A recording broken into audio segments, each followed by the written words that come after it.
It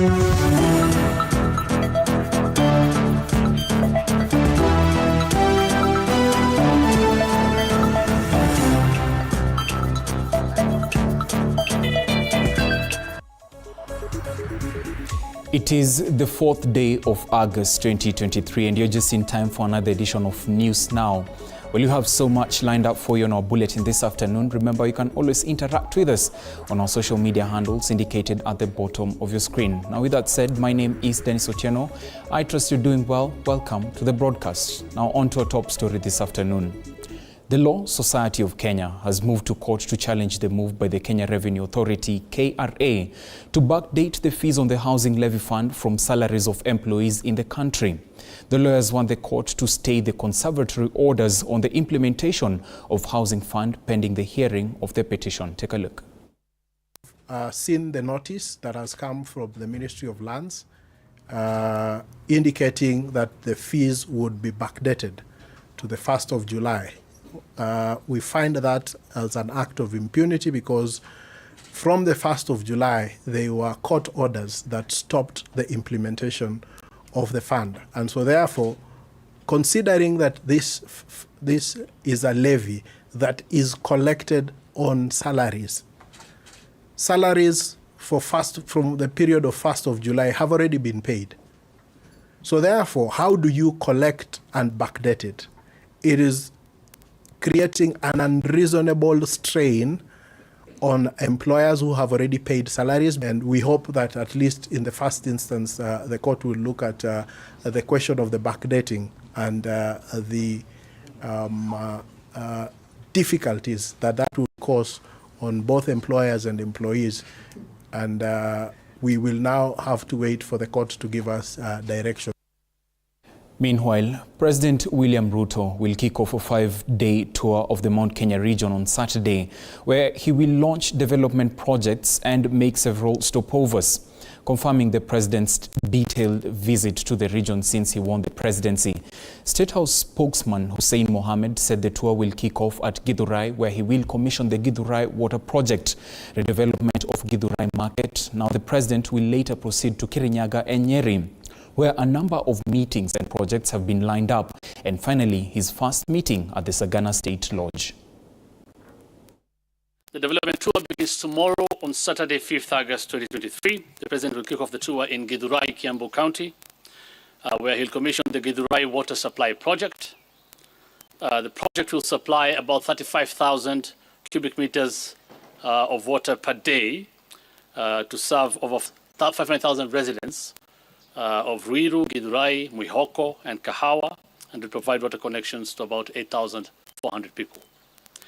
Also on Saturday, President Ruto will commission the redevelopment of Githurai Market. Now, this comes just 3 days after the State Department of Housing and Urban Development, as you all witnessed, advertised for the construction of 72 markets across the country. The President promised to build a total of 400 markets over the next 3 years to fulfill his commitment to Mama Mboga and dignify their hustles by providing them with modern markets across the country.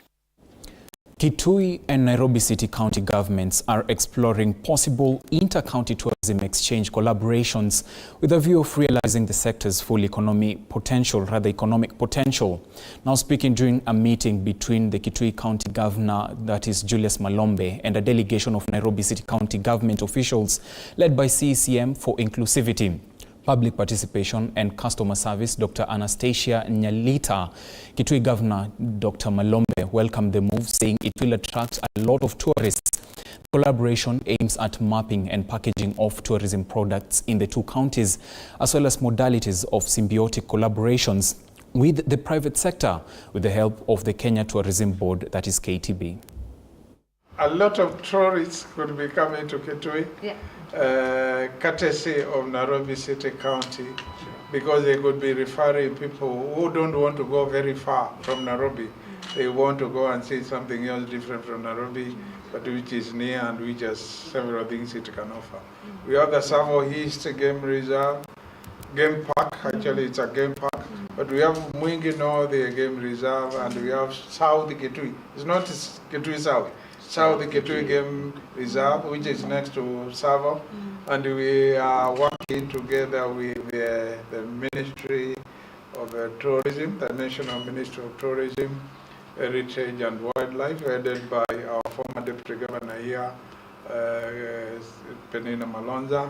With a focus on tourism and with support from the Kenya Tourism Board, we're very delighted because we know that we have a lot to offer in Nairobi.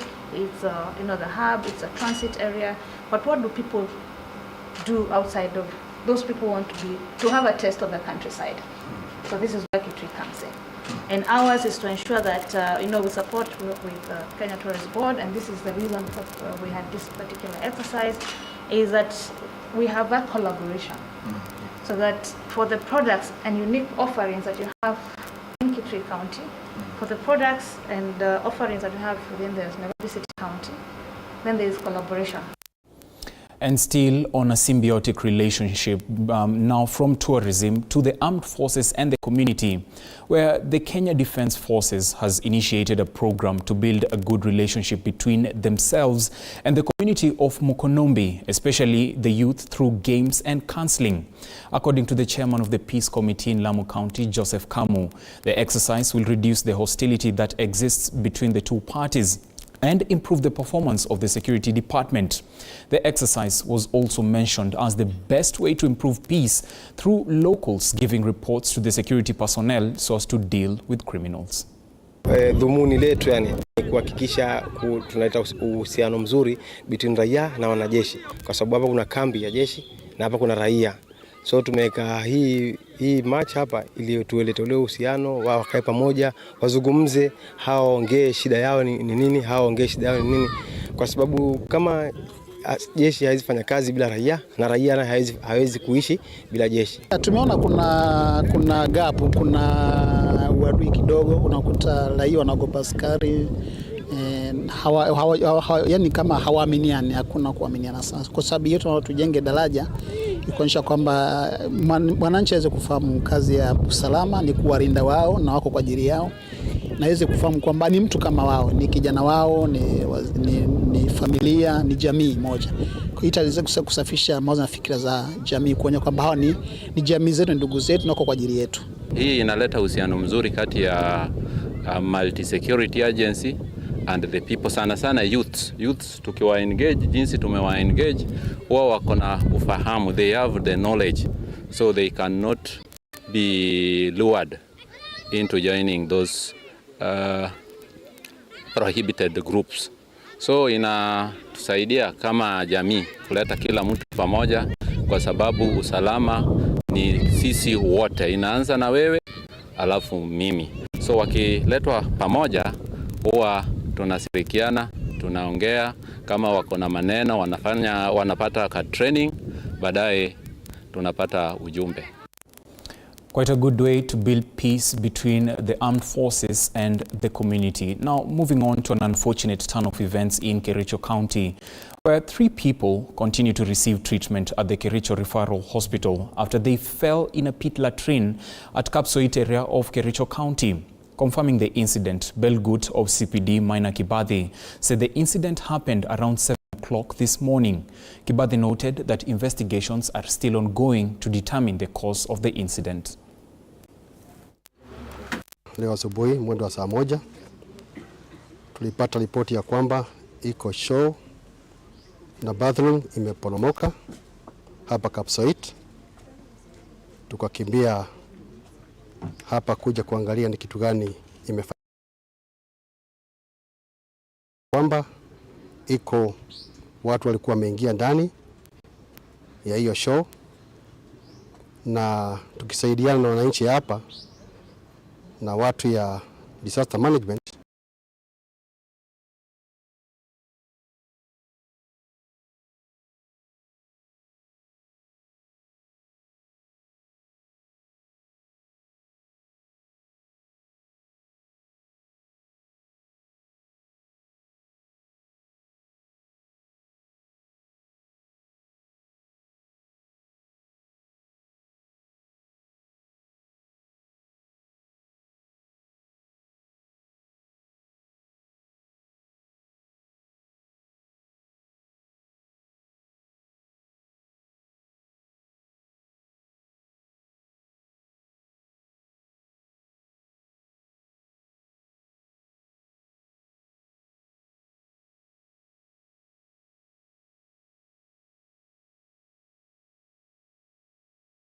wote ambao wanaendelea na kujenga, hakikisha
by at least 4,000 students who graduated the previous year and failed to collect the certificates due to lack of fees. This comes after the board of directors of the institution announced that they have paid all the fines and students can collect their certificates for free. The issue of uncollected certificates was worsened by the COVID-19 pandemic. Speaking during the ceremony, Speaker of the National Assembly, Moses Wetangula, challenged the fresh graduates to embrace innovation in a journey to self-employment so as to use knowledge and skills in creating job opportunities. Further, I'll say the board of directors or the founders of this university is committed in developing world-class infrastructure, and not only ourselves, we have partnered with other collaborating agencies such as Japan International Cooperation Agency that recently helped us to launch a 450 million project that we are going to undertake, that the university will undertake in collaboration with Osaka State University. We are also committed in supporting internationalization of the university by ensuring that we attract international students. We are also saying is that graduates, also I want you to start thinking international and go